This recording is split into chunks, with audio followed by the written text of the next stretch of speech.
लोकसभा में मुस्लिमों के आरक्षण को लेकर भारत के गृह मंत्री अमित शाह और अखिलेश यादव में जबरदस्त भिड़ंत हो गई है। जबरदस्त तनातनी लोकसभा में देखने को मिला। नमस्कार, मैं प्रिंस कुमार सिंह, आप देख रहे हैं पॉजिटिव इंडिया। अगर अभी तक आपने चैनल को सब्सक्राइब नहीं किया है तो खबरों से अपडेट रहने के लिए कृपया चैनल को सब्सक्राइब कर लीजिए, और जो लोग ऑलरेडी कर चुके हैं तमाम लोगों को हृदय धन्यवाद। अब वापस आते हैं हम अपनी खबर पर, और जरा देखिए कि गृह मंत्री अमित शाह और अखिलेश यादव मुस्लिमों के आरक्षण को लेकर कैसे एक दूसरे से भिड़ जाते हैं। आप जरा इस वीडियो को देखिए। कहीं कोई ऐसा षड्यंत्र तो नहीं है जो हम महिला आरक्षण के बहाने उस षड्यंत्र को छिपा करके आगे बढ़ रहे हों, क्योंकि उत्तर प्रदेश में 120 सीटें तो लोकसभा की होने जा रही हैं और विधानसभा की सीटें तो अगर 600 हो रही हैं, अगर 600 हो रही हैं तो कहीं ऐसा तो नहीं अध्यक्ष महोदय उसमें भी कोई साजिश षड्यंत्र हो, जो षड्यंत्र हम लोगों को समझ में नहीं आ रहा हो। और अगर षड्यंत्र रहेगा तो जैसे अयोध्या हारे आप, एक बार फिर उत्तर प्रदेश आप हार जाएंगे। और 33% सीटें कौन सी होंगी?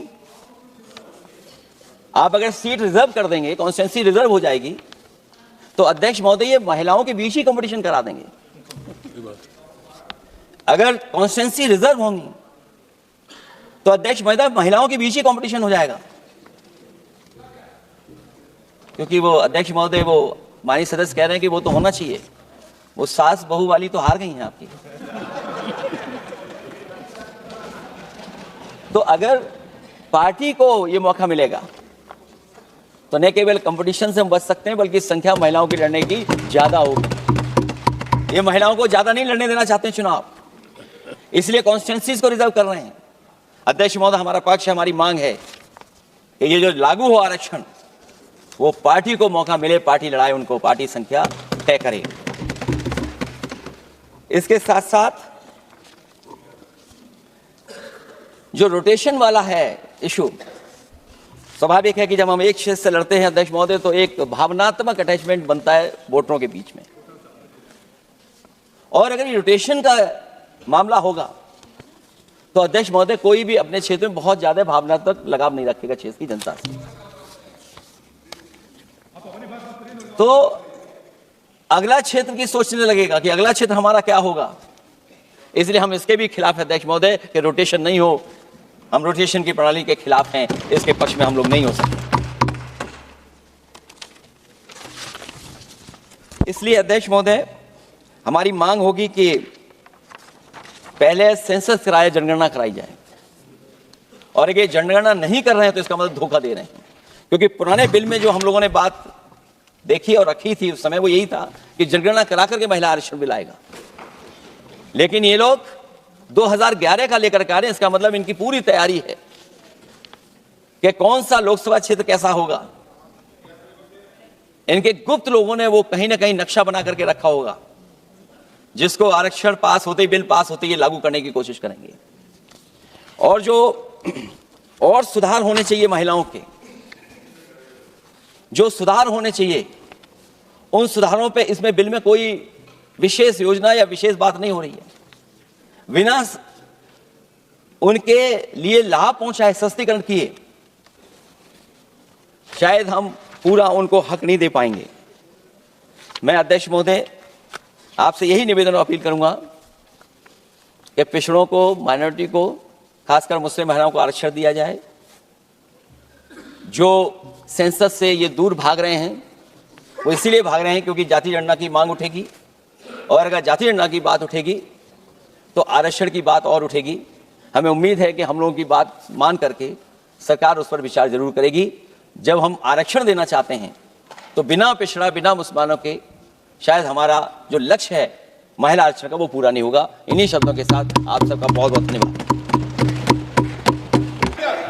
अध्यक्ष महोदय,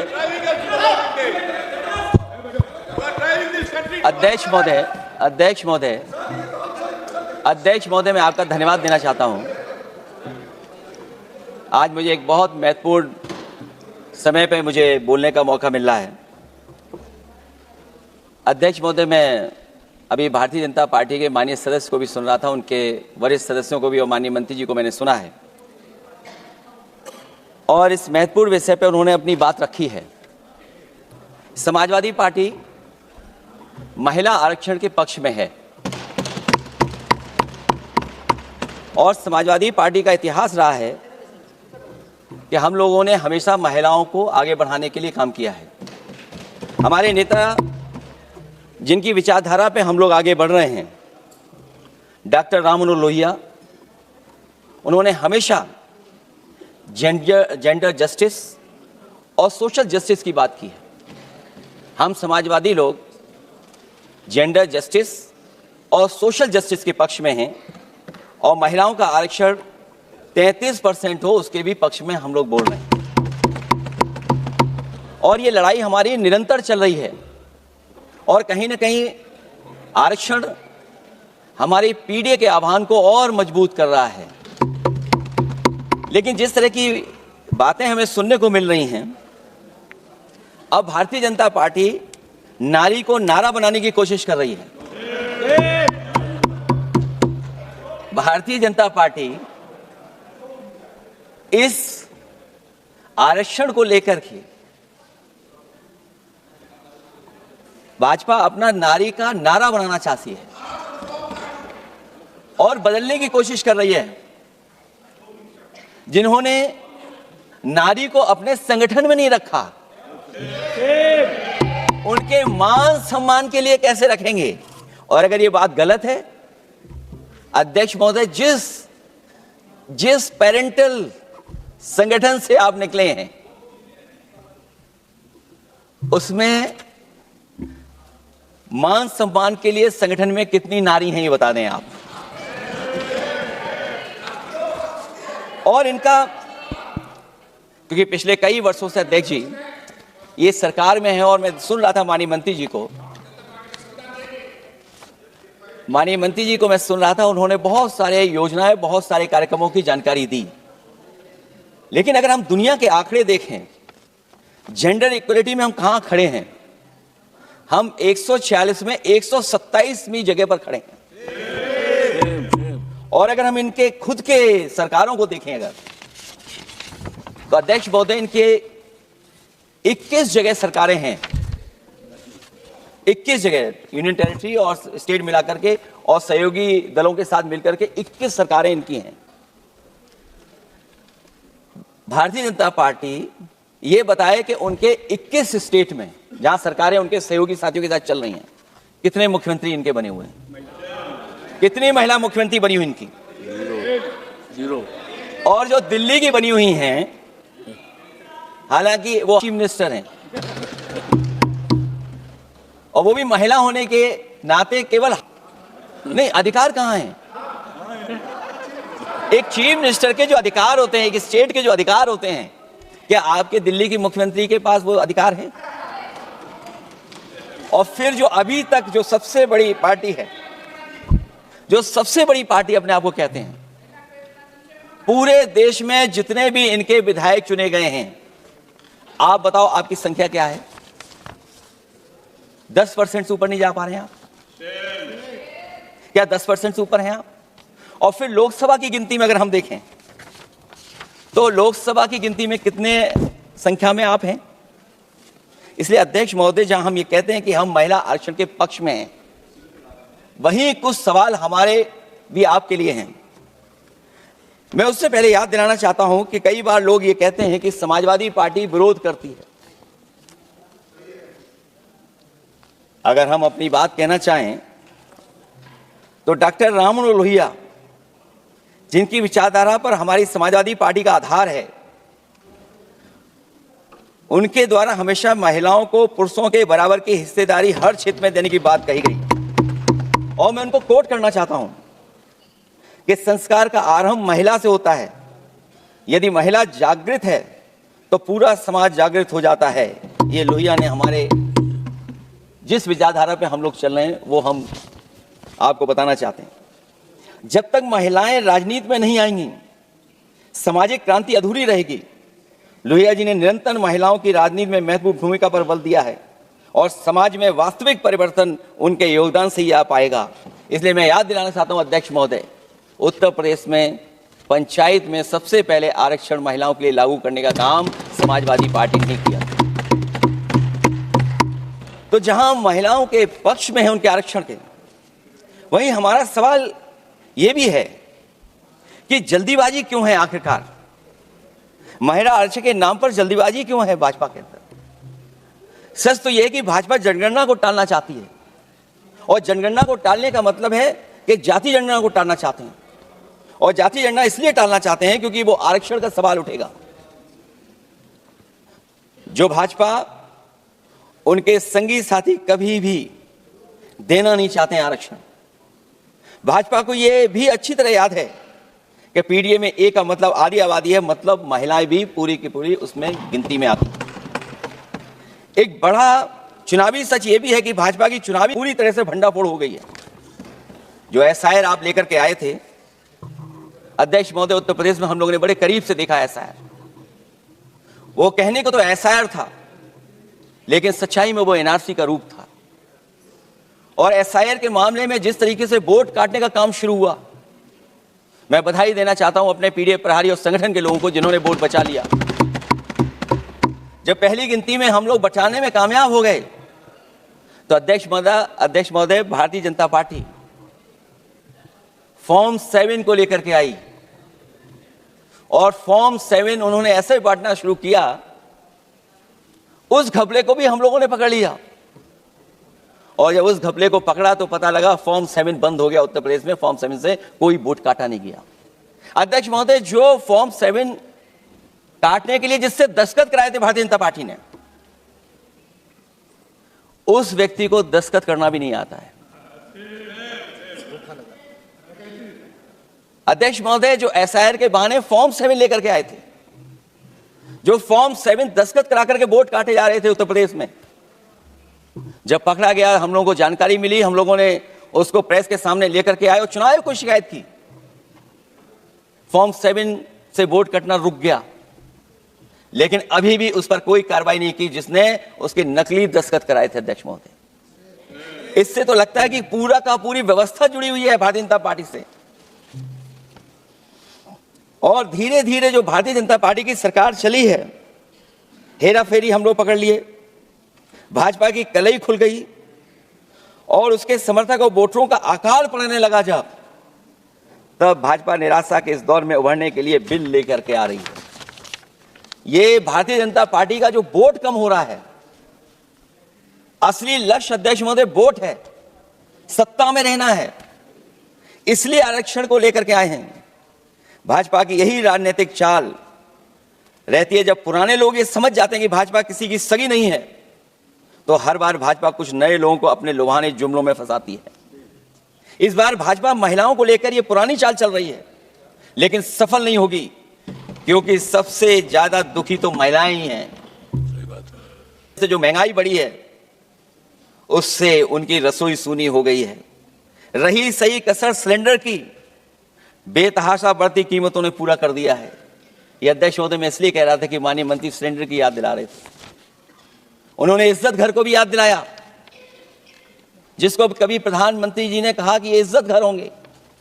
गांव गोद लिए गए, जाकर के सरकार देखे उन गांव को अनाथ अगर किसी ने छोड़ा है तो भारतीय जनता पार्टी ने छोड़ा है। हर महिला अपने बच्चों को पढ़ाना चाहती है, लेकिन भाजपा की शिक्षा विरोधी सोच तो सरकारी स्कूल तक बंद करवा दे रही है। महिलाओं का दर्द क्या होता है, ये मेरठ के दुकानदारों के परिवार की महिलाओं की आंखों में आए आंसू भी बयां कर रहे हैं, और नोएडा की मजदूर और मेड के गले बयान भी कर रहे हैं।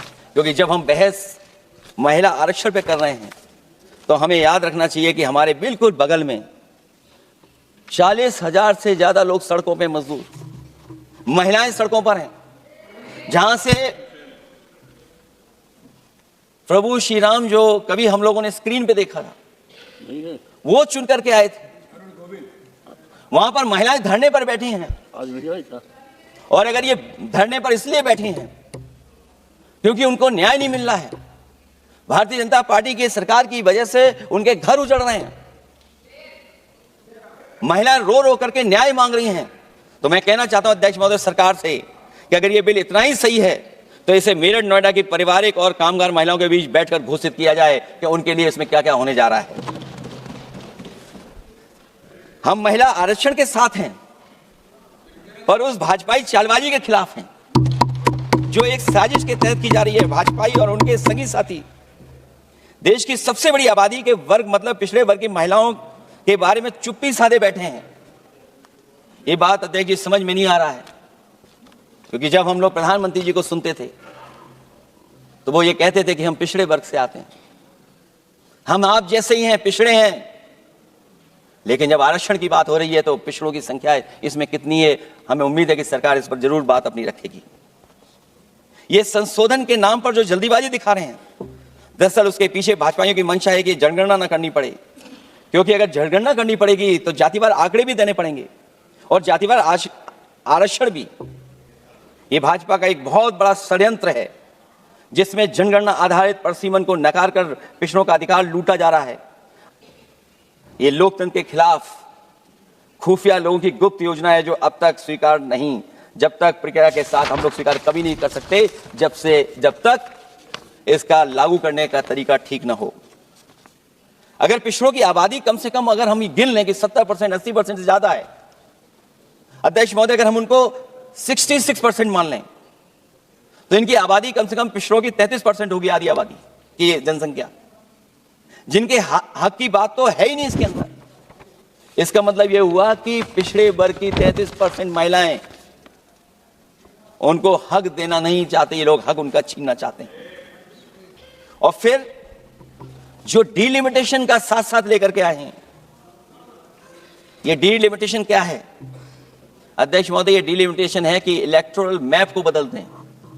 हमारे पूर्व में कांग्रेस के सदस्य ने ठीक कहा है कि जब डीलिमिटेशन की बारी आई तो इन्होंने पूरी रणनीति बना करके कि किस तरीके से लोकसभाओं के क्षेत्र बनाए जाएं, क्षेत्र कैसे बने जिससे कि उन्हीं को पॉलिटिकल लाभ मिले।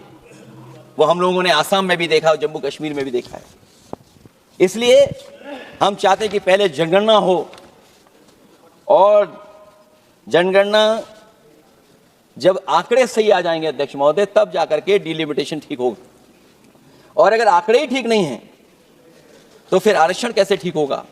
क्योंकि आरक्षण का आधार ही हमारा जनसंख्या पर है।